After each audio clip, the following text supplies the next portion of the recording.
Hi YouTube, welcome back to Miss C's Class with Sass. Or if you're new here, what are you doing watching this? Not that I don't want you here, it's just it's a life update, so this might be kind of boring. It might just be boring anyway. And if you are not interested in hearing about my life and my background or what's going on, you can just skip this.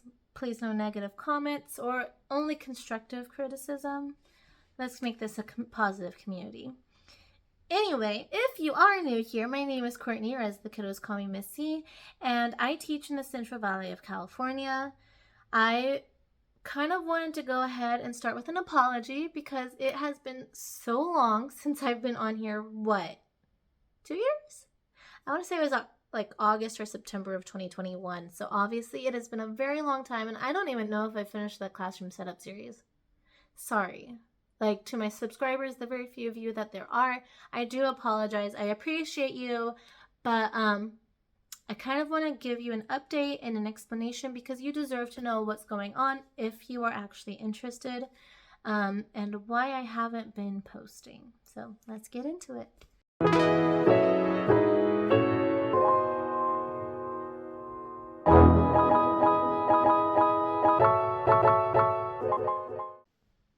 So again, my name is Courtney, and I am now going into my third year of teaching.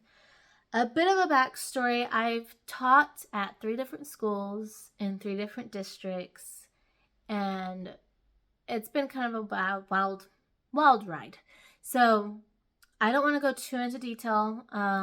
Hopefully I won't ramble too much. But my first year teaching, again, it was my first year, and I taught first grade in a very large district where I was kind of just a number on the staffing list. And I found out later that there is a very high transition rate, so that staff was moving in and out of that specific site quite often. And needless to say, there was a reason for it. I experienced what I can only describe as kind of a violent experience with a few students in my classroom, one in specific.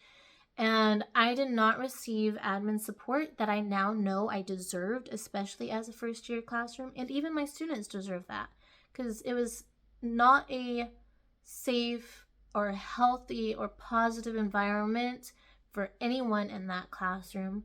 And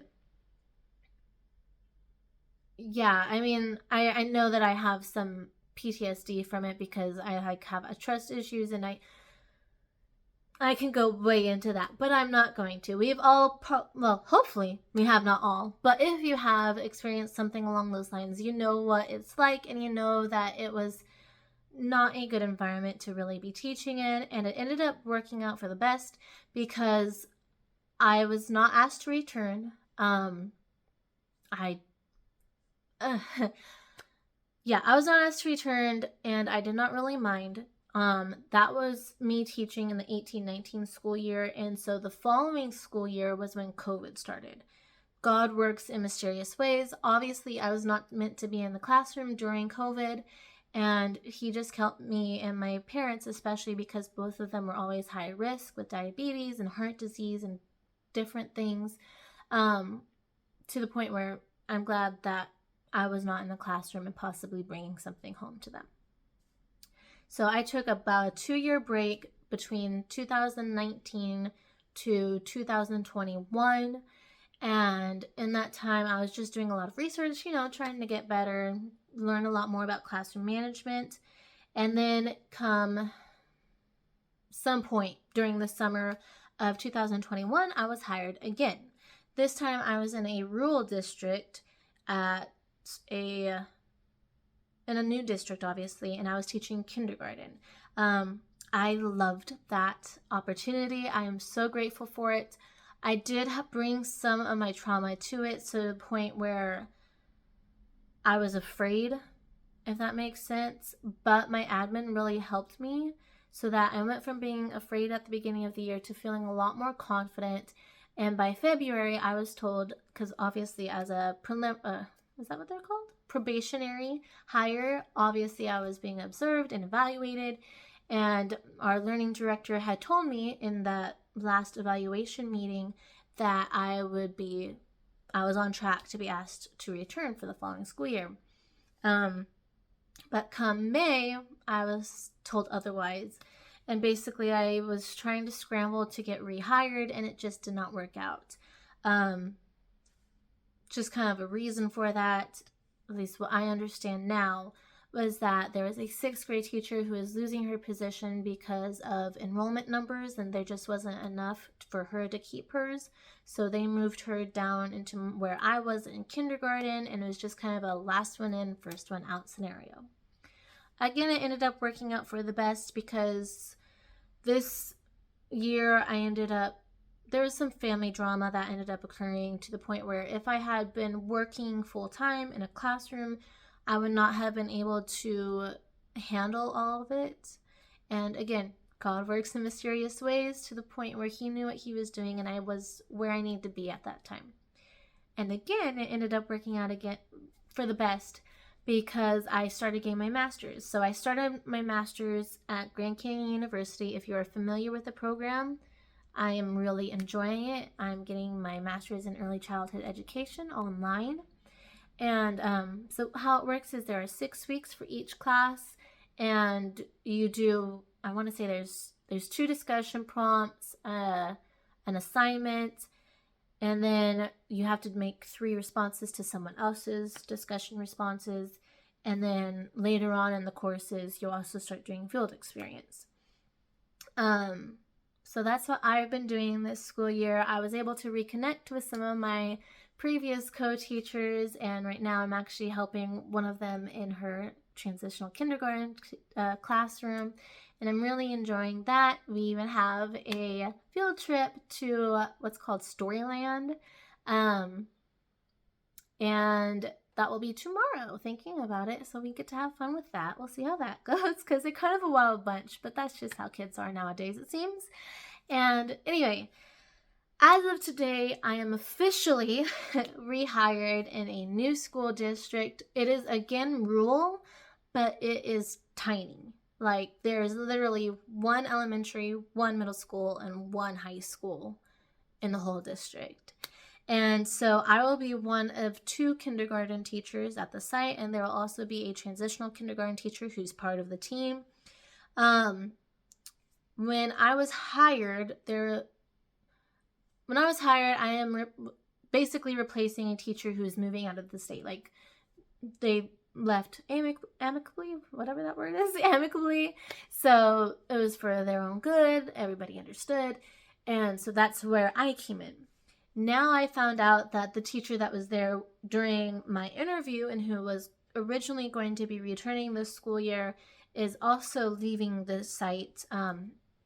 For her, it makes complete sense as well. She has a new family. She's not able, like, that commute apparently was like 10 hours a week. That's crazy. I completely understand that she totally needed to do what's best for her and her family, and I'm so glad that she was able to have an opportunity to make that work out for her.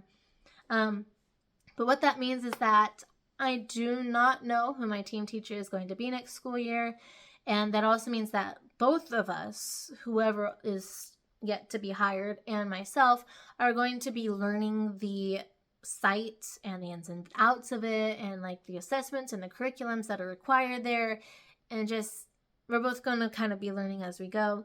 So I'm hoping to reach out to the current teachers that are there, see if I can maybe observe or volunteer in their classrooms before the end of the school year, just to kind of get a feel as to what their classrooms look like, how they've set them up, as well as the types of materials and curriculum programs that they use. In fact, I need to email the admin to find out about Heggerty, to find out if they are using it, because if you're familiar with Heggerty, it is amazing.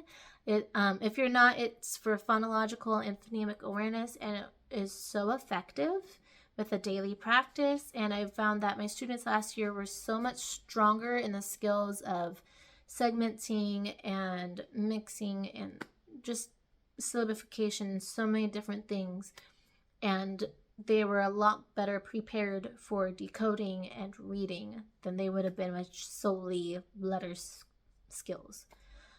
Anyway, that's kind of where I'm at. I've also asked the human resources person if she could look into me subbing also. There's only like 4 or 5 weeks after the school year, so it won't be for very long, but hopefully I can still get to know the site better, maybe build some relationships with some of the staff that will be staying on next year. And yeah.